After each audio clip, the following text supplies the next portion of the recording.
Hey, hi, my name is Sumit and I welcome you all to the Civils Club. So, this is going to be the next class of our free revision series for UPSC Civil Service Prelims 25. तो देखिए last class में मैंने आपको एक homework दिया था क्या कि which one of the following act of the did the legislative council receive the power to discuss the budget. ठीक है, और यही एक्ट हम आज पढ़ेंगे. ठीक है, इसका आंसर है इंडियन काउंसिल एक्ट ऑफ 1892. तो लास्ट क्लास में 1861 तक के हम लोगों ने बात कर ली थी. ठीक है, एंड 1892 से आज हम डिस्कस करेंगे. Before that you all know the crash course for prelims starting January 1st. इसकी जो वीडियो है आज आ जाएगी. ठीक है, right. And for the first 100 students it's 1999. इसके बाद this would be made to 4000. So you are most welcome. ठीक है, बहुत अच्छे से करा रहा हूँ. ठीक है, सिंपली civilsclub.in पे जाके एनरोल कर सकते हो. एंड कोई भी डाउट हो किसी का भी कैसा भी, ठीक है, तो Sumit is there. This is my Telegram ID. इस पर आप मैसेज कर सकते हो. ठीक है, डोंट वरी, आज वीडियो आउट हो जाएगी. ठीक है, but in case you are very much confident कि सर हमें तो आपके साथ ही करना है, तो you are most welcome.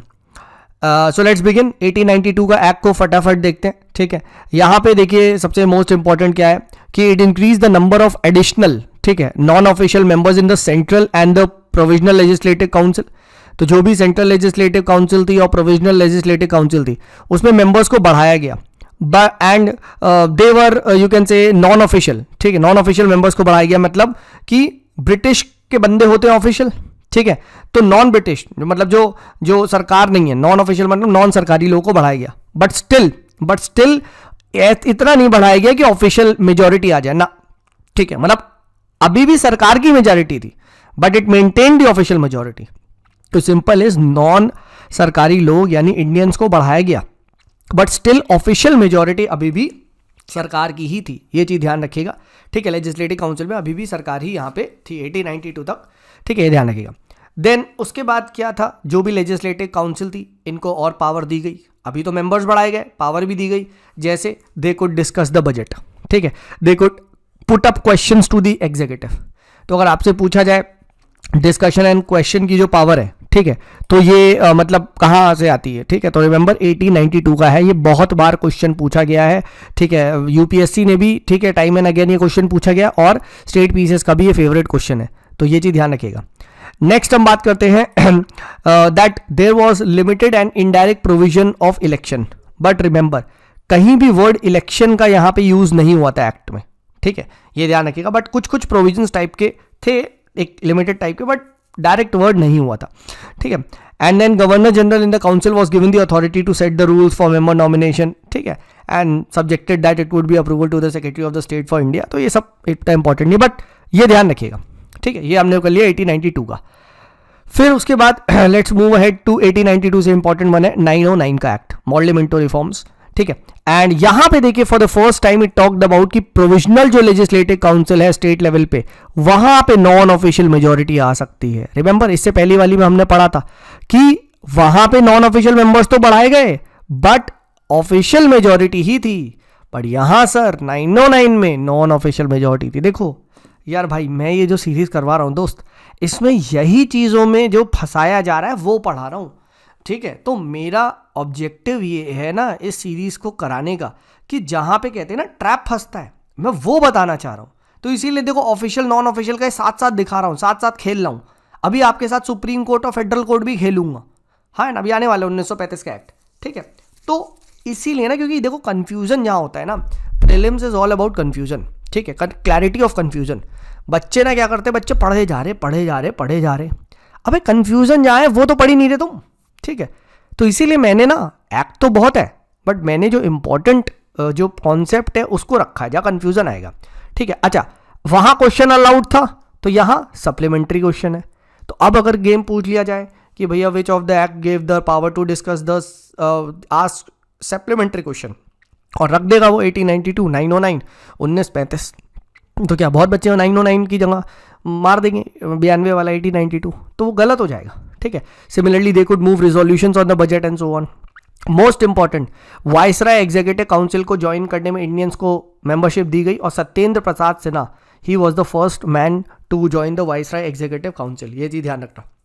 Then separate electorates दिया गया मुस्लिम्स को. ठीक है, remember this. And that is why Lord Minto is known as the father of communal electorate. तो लॉर्ड मिंटो का भी नाम ध्यान रखिएगा. ठीक है, ऑल्सो रिमेंबर सिर्फ क्या इन्हीं को मिला था, सेपरेट इलेक्टोरेट्स, नहीं नहीं नहीं नहीं, even the presidency corporations, chamber of commerce, universities and zamindars, इनको भी दिया गया था सेपरेट रिप्रेजेंटेशन। ठीक है, तो ऐसा मत सोचना कि मतलब सेपरेट इलेक्टोरेट सिर्फ मुस्लिम को यहाँ दिया गया था, नहीं।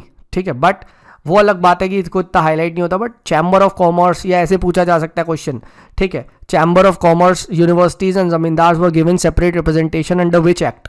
ठीक है, 1909, 1919, 1935 और यू कैन से 1892 का। ठीक है, तो रिमेंबर ये पॉइंट बहुत इंपॉर्टेंट है सब। ठीक है, मुस्लिम को तो याद कर लेते हैं कि हाँ भाई मुस्लिम को यहाँ पे दिया गया था, बट नहीं। ठीक है, वो बेस्ड ऑन रिलीजन था, बट यहाँ पे even the presidency corporation, chamber of commerce, university, जमींदार, इनको भी दिया गया था।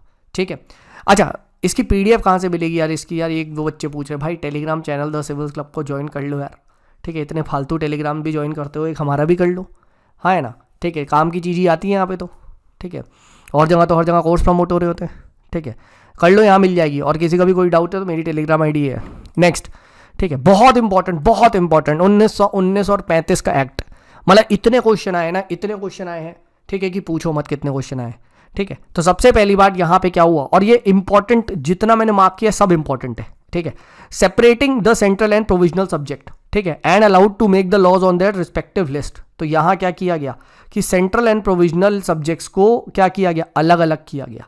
ठीक है, अब अलग अलग किया गया यानी यहाँ पे क्या है कि प्रोविंसेस को पावर दी जा रही है, आप अपने डोमेन में अपने लॉज बनाओ। पहली बात तो ये किया गया।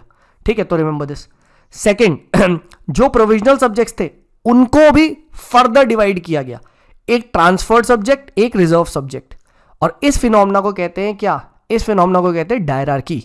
यानी dyarchy is a system of administration जहां पे क्या किया जाता है, सब्जेक्ट्स को अलग अलग डिवाइड किया जाता है for administration. Please note, it is not some kind of a law making power, but administration करने के लिए कि भाई ये तेरा जोन है, ये तेरे है, ये सब्जेक्ट पे तू एडमिनिस्टर कर, ये इस पे मैं करूंगा। ठीक है, रिमेंबर दिस। तो जो रिजर्व सब्जेक्ट्स थे उनको क्या था, नाम में लिखा है रिजर्व सब्जेक्ट्स, यानी ये directly control of the governor रहेंगे और यहां पे कोई अकाउंटेबिलिटी नहीं चलेगी। ठीक है, right, governor will be the sole person responsible. Transferred subjects में क्या था, ये सब्जेक्ट्स भी क्या होंगे, गवर्नर ही कंट्रोल करेगा, बट गवर्नर का जो डिसीजन होगा वो ही will act on the aid and advice of Indian ministers. ठीक है, तो ये चीज ध्यान रखना। एंड सिंस इंडियन मिनिस्टर्स वगैरह क्या थे, सम काइंड ऑफ, ऑब्वियस ही बात है, लोग चुन के आते थे, तो there was some kind of, आप ये कह सकते हो अकाउंटेबिलिटी थी, बट बहुत ही लिमिटेड थी। ठीक है, तो ये है ट्रांसफर्ड, ये है रिजर्व। ठीक है, ये चीज ध्यान रखना, बहुत इंपॉर्टेंट है। ठीक है, तो सेकंड ये भी हमने देख लिया। थर्ड, अब यहां ना एक बार इस टाइप का क्वेश्चन भी पूछा गया है कि यार कौन से रिजर्व्ड थे, कौन से ट्रांसफर्ड थे। ठीक है, तो अगर आपको थोड़ा सा दिमाग लगाओगे तो आप खुद देख लोगे कि यार ना कौन सा रिजर्व्ड है, कौन सा ट्रांसफर्ड है। अब यार खुद बताओ, what things would British want to keep under themselves कि रिजर्व हो? ऑब्वियसली बात है, रेवेन्यू, प्रेस, फॉरेस्ट, हाँ है ना। ठीक है, लोन्स, पुलिस, प्रिजन्स, ये क्यों देना चाहेंगी स्टेट को, ये क्यों देना चाहेंगी, मतलब why would they want to give it to, मतलब ताकि इंडियन एडमिनिस्टर कर सके ना। Labour dispute settlement, water, agriculture loans, justice administration, ये सब क्या था, ये सब रिजर्व का था। ठीक है, एंड बाकी चीजें क्या थी, ट्रांसफर्ड की थी। ठीक है, तो ये चीज ध्यान रखिएगा। नेक्स्ट, बाइकैमरलिज्म यहां पे इंट्रोड्यूस किया गया। ठीक है, बाइकैमरलिज्म मतलब हाउस को दो पार्ट में, लोअर अपर में बांटा गया। ठीक है, एंड डायरेक्ट इलेक्शंस हुए कंट्री में। ठीक है, डायरेक्ट इलेक्शंस हुए यहाँ पे कंट्री में। ठीक है, and so first time direct election कब होते हैं, 1919 के एक्ट से। फिर जो कम्युनल रिप्रेजेंटेशन था, ठीक है, उसको वाइड किया गया और किसको दिया गया, इसको दिया गया क्या, आपका IES। कौन, ए। ठीक है, यानी Indian Christians, Europeans, Sikhs and Anglo Indians. ठीक है, इन चार लोग को, Sikhs, Indian Christians, Anglo Indians and Europeans, they were given separate electorate. ये चीज ध्यान रखना। ठीक है, प्लस यहां पे some kind of direct voting आई, तो अडल्ट सफरेज की बात करी गई, बट प्लीज नोट, जो वोटिंग होती थी वो बेस्ड ऑन प्रॉपर्टी थी, बेस्ड ऑन टैक्सेशन थी, बेस्ड ऑन एजुकेशन थी, सबको राइट नहीं था। ठीक है, मोस्ट इंपॉर्टेंट, यहां पे एक पब्लिक सर्विस कमीशन बनाने की बात करी गई थी।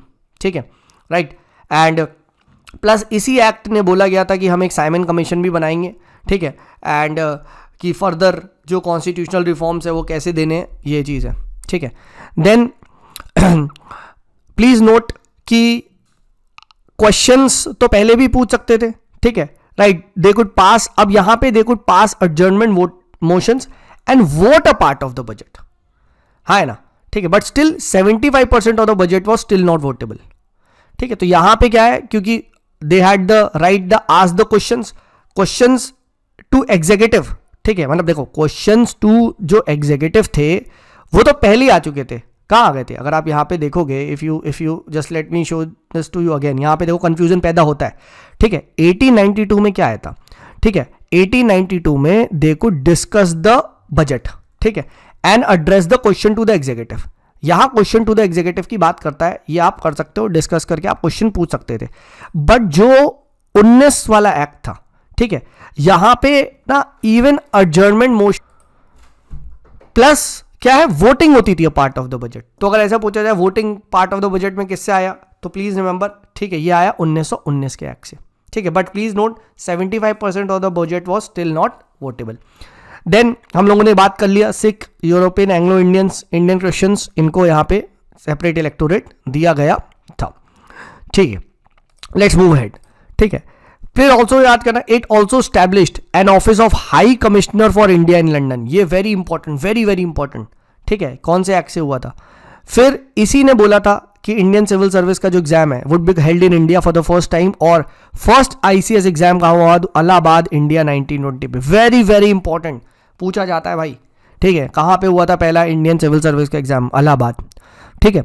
चलिए अब एक फटाफट एक क्वेश्चन बता दिए, 2017 में आया है, ठीक है. In context of the Indian history the principles of dyarchy क्या है, तो अभी हमने देखा था ना, it's a system of administration, ठीक है, जहाँ पे क्या होते हैं, सब्जेक्ट्स को 2 भागों में बांटा जाता है, फॉर क्या कि अलग अलग आप एडमिनिस्टर कर सको. तो क्या division of central legislator into 2 house है, नहीं, ये तो बाइकैमरलिज्म होता है, ठीक है. Introduction of double government, central and the state government, नहीं, ये तो डुअल गवर्नमेंट होता है, ठीक है. Having sets of 2 rulers, 1 in London 1 in other, नहीं, ठीक है. Division of subjects delegated to province in two, yes yes, very good, यही तो चीज है, हाँ है ना. तो आंसर क्या हो जाएगा, D फॉर दिल्ली. नेक्स्ट, एक ये भी क्वेश्चन पूछा गया कि बाइकैमरलिज्म, ठीक है, at central level in India कौन से एक्ट से आया. देखो क्या है ना, यहां बच्चा कंफ्यूज होता है, government of India act of 1935 और इसमें, चलो एक काम करते इस क्वेश्चन को ना अभी रुकते हैं, ठीक है. अभी मैं कंफ्यूजन के लिए पहले थोड़ा और पढ़ा दूं, ठीक है, फिर ये क्वेश्चन पे वापस आएंगे, ठीक है. Let's move to the next act of government of India act of 1935. Again पूरा एक्ट आपको तोते की तरह याद होना चाहिए, तोते की तरह. क्यों, क्योंकि हमारा कॉन्स्टिट्यूशन ऑलमोस्ट यही है. सेकेंडली, मेंस में इस पे कम से कम 2 बार क्वेश्चन पूछा जा चुका है कि इंडियन कॉन्स्टिट्यूशन नहीं बन पाता अगर government of India act of 1935 नहीं होता, ठीक है. इसका मतलब है कि government of India act of 1935 बहुत इंपॉर्टेंट है, ठीक है, तो हमें इसको पढ़ना चाहिए. चलिए, सो लेट्स स्टडी दिस, इसको डिस्कस करते हैं. That it provided for the establishment of all India federation consisting of you can say provinces and princely states as units, यानी for the first time all India federation की यहां बात करी गई थी. But did this provision come into the existence, ठीक है. The answer to this is no. क्यों, क्योंकि इंडियन प्रिंसली स्टेट्स ने मना कर दिया, उन्होंने ज्वाइन ही नहीं करा. बट स्टिल इन्होंने एक फेडरेशन की बात करी गई थी. फिर जो डायरार्की प्रोविंस में 1919 से आई थी, इसने उसको हटाया एंड यहाँ पे प्रोविजनल ऑटोनॉमी दे दी, ठीक है. यानी अब क्या है, जो स्टेट्स हैं वो डायरेक्टली क्राउन के प्रति रिस्पॉन्सिबल हो गए, मतलब, ठीक है, राइट. देन क्या है, it provided for adaptation of dyarchy at the centre. तो DP से क्या चले गए, DC, डायरार्की एट प्रोविंस को हटा के डायरार्की एट सेंटर पे ले आए, ये ध्यान रखना. फिर it introduce bicameralism in 6 out of 11 provinces. तो यहां क्या हुआ, BCP कर दिया, ठीक है, BCP, ठीक है, बाइकैमरलिज्म इन प्रोविंसेस लाया गया, ठीक है. Then it extended the principle of communal electorates, किसको, शेड्यूल कास्ट. सिर्फ हम यही पढ़ते हैं ना, नहीं दोस्त, वुमेन को भी मिला एंड लेबर को भी मिला. तो ये चीज ध्यान रखना, ठीक है, कि सेपरेट इलेक्टोरेट्स वुमेन को कब मिले गए, ठीक है, राइट. तो answer is what? Answer is government of India act of 1935। तो यहां पे ना ये जरूर पता होना चाहिए, ठीक है। Schedule caste, women and labour. Next, it abolish the council of India, ठीक है, जो कि बनाई गई थी, ठीक है, via the government of India act of 1858, जो कि सेक्रेटरी ऑफ स्टेट को एडवाइस करेगी, उसको हटा दिया गया, ठीक है। Also it extended the franchise voting, but सिर्फ 10% ऑफ द टोटल पॉपुलेशन को ही यहां पे राइट मिला था, ठीक है। इन्होंने बात करी थी रिजर्व बैंक ऑफ इंडिया बनाने की, देखो very very important. Plus it also provided for establishment of not only a federal public service commission but also a provisional as well as a joint public service commission for 2 or more provinces, ठीक है। then it talked about establishment of a federal court, अब देखो आ गया ना federal court, ठीक है, and it was set up in 1937। remember supreme court जो आया था वो आपका 1773 से आया था, but federal court इससे आया था, ठीक है। फिर यहां पे एक फेडरल रेल अथॉरिटी भी बनाई गई थी, जिसने क्या करा था कि रेलवे के कंट्रोल को इस अथॉरिटी को दे दिया गया था। यानी देख रहे हो कंफ्यूजन क्या आता है? कंफ्यूजन यही आता है कि विच of the following act created a federal court. बहुत सारे बच्चे यार 1773 लगा देते, इन्होंने अच्छा और आंसर ऑप्शन नहीं बनाया। मैं होता मैं एक 1773 का भी डालता और एक मैं government of India act of 1935 भी डालता। इसका आंसर है डी। बट अगर यहां पे सुप्रीम कोर्ट कर दे तो आंसर हो जाएगा ए, ये चीज ध्यान रखना। अच्छा, फेडरल कोर्ट में यही नहीं आएगा, फेडरल कोर्ट में पूछ लेगा फर्स्ट, फिर चीफ जस्टिस कौन बना? तो रिमेंबर फेडरल कोर्ट का फर्स्ट चीफ जस्टिस था सर मॉरिस ग्वायर, ठीक है। रिमेंबर सुप्रीम कोर्ट का फर्स्ट चीफ जस्टिस क्या? मैंने बताया है, कुछ इलाइजा था, याद है इलाइजा करके? हाँ है ना, अरे हमने पढ़ा है भाई, मेरे पास वो स्लाइड है, झूठ नहीं बोल सकते हो तुम, मैं ये सारी स्लाइड्स दे रहा हूं। Where is that thing? Let me show you, just 1 second. ये देखिए, ठीक है, 1773 का आपके सामने है, ठीक है। Sir Elijah Impey served as the chief justice while Lemaistre, Chambers and Hyde were other जजेस। रिमेंबर सुप्रीम कोर्ट कैलकाटा में बनी थी और यहाँ क्या बनी है? यहाँ बनी है सर फेडरल कोर्ट, ठीक है। तो इंपॉर्टेंट है गाइस, प्लीज ये याद रखिएगा, ठीक है। देखो ऐसे ही मैं करवाते जा रहा हूँ so that it helps you all, ठीक है, राइट। ऑल्सो नोट यहाँ पे एक और है कि ये which of the following act called for dyarchy at the central level. देखो अब ये शुरू होता है कि dyarchy at central versus dyarchy at provisional level. अब बताओ, डायरार्की एट सेंटर है, देखो फंसाएगा, ठीक है। डायरार्की एट सेंट्रल लेवल कब चली गई है, ठीक है। सबसे पहले हमने पढ़ा था ना, पहले आया था 1990 में डायरार्की एट प्रोविजनल, फिर आया 1935 में डायरार्की एट सेंट्रल। तो यहां क्या हो जाएगा? सी, ये चीज ध्यान रखना, ठीक है। और अब सेम चीज आती है बाई कैमरलिज्म पे, ठीक है, जो मैंने वो क्वेश्चन स्किप किया था ना। अब इसका आंसर बताओ, which of the following introduce bicameralism at central level पूछा जा रहा है। तो बहुत सारे बच्चे इसका जो आंसर है वो मार्क कर देते थर्ड कि सर बाई कैमरलिज्म 1935 से आया था। नहीं, बाई कैमरलिज्म एट सेंटर जो आया था वो 1919 से आया था। रिमेंबर, यहां पे आप देखो, सबसे पहली बात, wait a second, just 1 second, कहां गया वो, ठीक है, जस्ट 1 सेकेंड, ये रहा 1919 का। Separating central and provisional subject कहा गया, just 1 second. Allowed to make laws, just 1 second, another, अभी तो हमने यहाँ पे डिस्कस किया था। ये देखिए बाई कैमरलिज्म, ठीक है। तो ये चीज ध्यान रखिएगा, 1919 से आया है, ठीक है। But by cameralism act province किससे आया है, ठीक है। तो आप क्या लिखोगे यहां पे? 1935 का एक्ट लिखोगे दोस्त। तो ये प्लीज ध्यान रखना भाई, प्लीज ध्यान रखना, इसमें फंसाया जाएगा यार, ठीक है। Bicameralism, dyarchy at provinces centre, bicameralism at provinces centre, ठीक है। तो प्लीज ये चीज ध्यान रखिएगा, ठीक है, राइट। अच्छा, बर्मा के सेपरेशन इंडिया से ने भी कौन से एक्ट की बात कही थी? 1935, इसलिए 1937 में ये इफेक्ट आया। तो नोट, ये भी कभी पूछा जा सकता है क्रोनोलॉजी में, ठीक है। नेक्स्ट, एक प्री 2012 में क्वेश्चन आया है, इसको सॉल्व करते हैं, देखते हैं। Government of India act of 1935 के प्रिंसिपल फीचर बताने। Introduce the dyarchy in the executive government of the provinces, right. तो dyarchy at provinces, yes, two dyarchy at centre, बिल्कुल सही बात है। और वहां क्या है? Bicameral at central two bicameral at provinces. तो dyarchy at provinces, yes, first is right, काट दो। Introduction of separate communal electorates for Muslim, नहीं, वो तो 1909 से आया था, सेकंड काट दो। अब क्या बचा? ए या C? Devolution of legislative authority by the centre to the provinces, yes, हमने पढ़ा है, थर्ड इज राइट, हाँ है ना, करी गई थी या नहीं? अरे अभी तो देखा था यार, 1919 का एक्ट कहाँ गया? ये रहा, ठीक है, पहले ही ये पढ़ा था, ठीक है। That separating the central and provisional subject पढ़िए।